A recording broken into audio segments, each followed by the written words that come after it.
Illuka 2022 hommik, kõik on valmis, tüdrukud on ka valmis.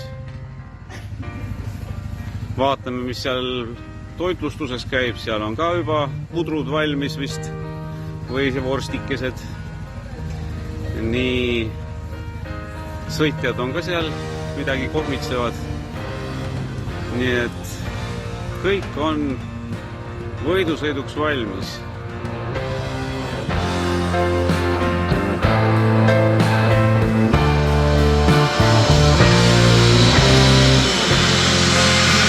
Ja, tänan teile võidina Sardantud, võita sõitu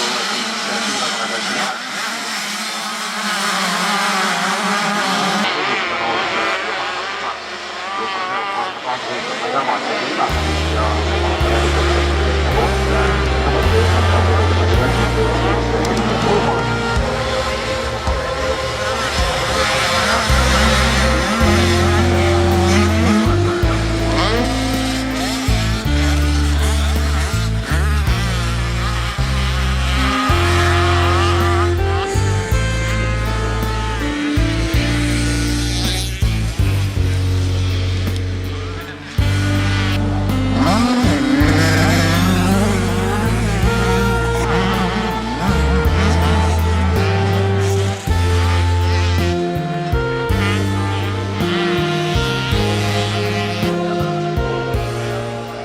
rada on ise kuskil umbes circa 15 aastat.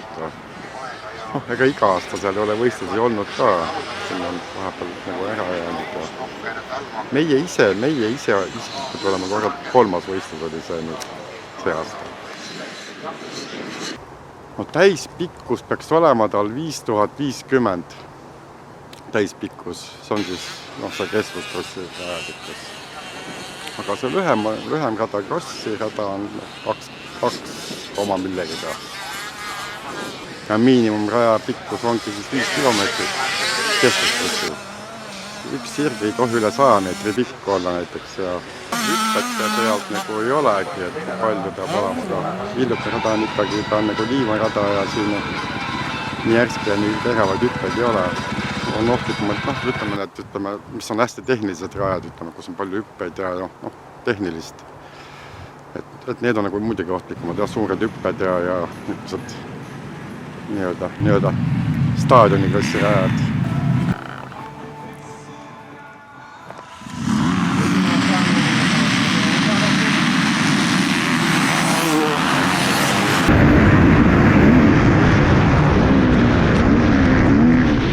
Kas motocross on ka ohtlik spordiala? Kuidas seekord? Üks iga spordialas on traumasid, mitte ainult selles motospordis. Kukkumistel on ikkagi põhimõtteliselt käed ja randmed on motosportlastel enamus. Et randmed on kõige nõrgemad koht, sama on mujal ka. Ja tegelikult ei ole igapäevas. Sealt on see ala suht turvaliseks tehtud, see varustus ise on ja suht turvaline, et ei olegi see kõige nii asi hullem, et jooksuga väänad ka jala välja samamoodi ja kõik laabus, kõik sõitad et rahule ja see oli hea. Kiirabil tööd ei olnud, see oli kõige tähtsam, et kõik läks ideaalselt. Mismoodi ühte motovõistlust tehakse? Kõigepealt tulebki siis rada ära tähistada, kus ta nüüd minema hakkab. Tähistamine ja loomulikult hooldus. Rada kõigepealt siledaks. Ei olegi midagi keerulist. Meil on nagu selles suhtes lihtsam, et me peame ainult hooldama, siluma nii-öelda, tähistama, kus ta nüüd minema hakkab ja kõik.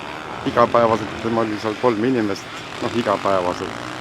Aga käis apis, oli käis võib-olla 7-8 inimest.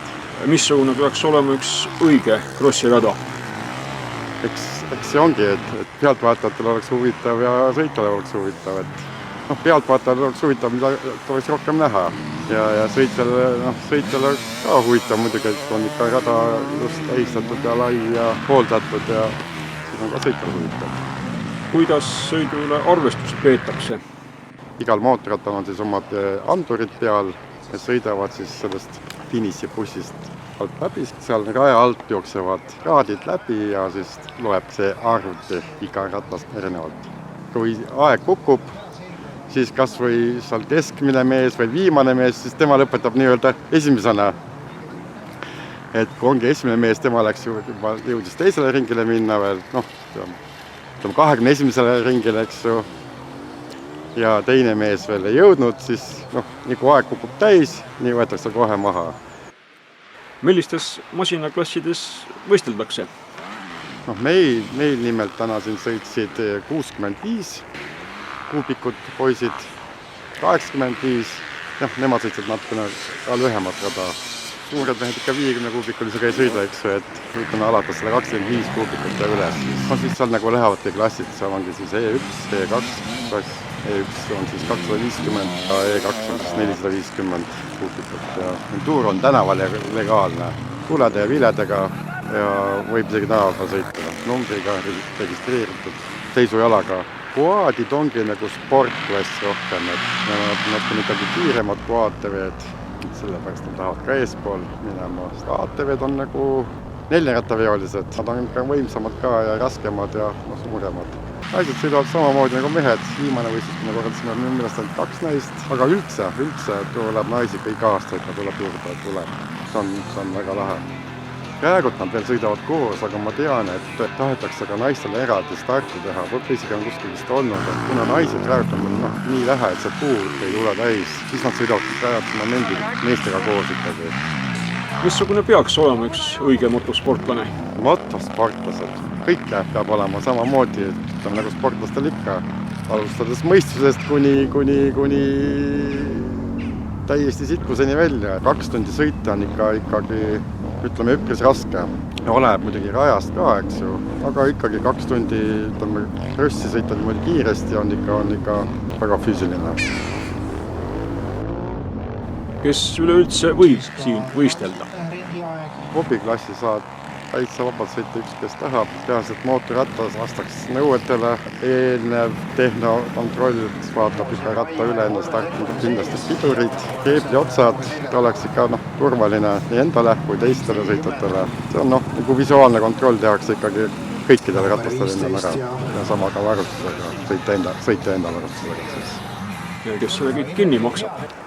Alutaguse vald pani käe alla ja muidugi peasponsor meil Kuusakoski aitas väga palju. Kuusakoski toetab sellepärast, et loomulikult reklaami saada, et kliente käiks. Abistajaid on, eks oma rahakott on ka abiks. 160 ja Riho Keermäe, Enduro klassi võitja. Aga miks sõidab üldse inimene motokrossi? Miks sõidab inimene krossi?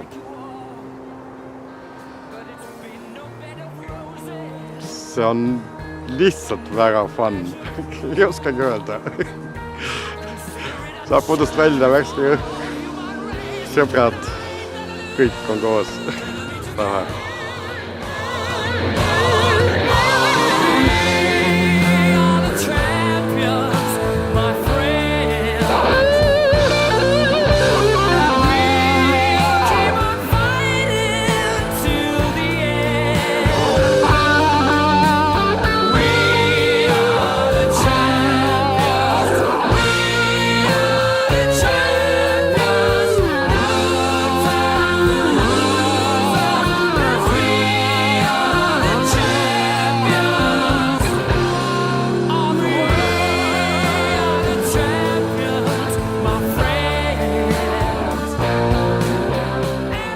Ja Enduro klassi võitja tuleb Jõhvi motoklubist Riho Keermäe KTM-il.